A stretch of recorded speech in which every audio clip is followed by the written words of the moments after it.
بسم اللہ الرحمن الرحیم نحمدہ ونصلی ونسلم علی رسولہ الکریم اما بعد۔ چلو بھائی، سو کے اٹھنے کے بعد کی ایک سنت عملی ایک قولی سن لیجئے۔ قولی سنت روایت میں ہے، مشکات میں بھی روایت ہے، شمائل ترمذی میں بھی روایت ہے کہ نبی کریم صلی اللہ علیہ وسلم نے قرأ العشر الآیات الخواتیم من سورۃ آل عمران، یہ 10 آیت آل عمران کی ان فی خلق السماوات والارض واختلاف اللیل والنہار لآیات لأولی الالباب، یہاں سے لے کے سورت کے ختم تک، واتقوا اللہ لعلکم تفلحون۔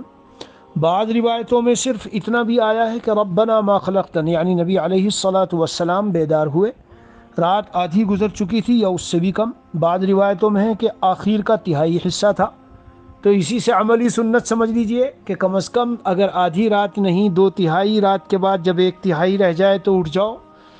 آپ علیہ الصلاۃ والسلام کی سنتوں میں سے 1/3 رات کے آخری حصہ جب رہتا تو اٹھ جاتے۔ اتنا بھی نہ ہو میرے پیارو تو کم از کم جب صبح صادق سے 1 گھنٹہ پون گھنٹہ پہلے تو اٹھ جانا چاہیے۔ بہرحال یہ ایک عملی سنت ہے۔ اور تو روایت میں یہ آیا، اور پھر یہ ہے کہ آسمان کی طرف دیکھا اور آپ علیہ الصلاۃ والسلام نے یہ پڑھا، ربنا ما خلقت هذا باطلا سبحانك فقنا عذاب النار۔ جی یہ 2-3 آیتیں پڑھتے جائیے یہاں تک کہ کہاں تک، انک لا تخلف المیعاد۔ تو دونوں طرح یہ بھی اور وہ بھی، اللہ تعالی ہمیں عمل کی توفیق دے۔ اٹھنے کے بعد کی دعائیں چل رہی ہے جی۔ صلی اللہ نبی الکریم وعلی آلہ واصحابہ اجمعین والحمد للہ رب العالمین۔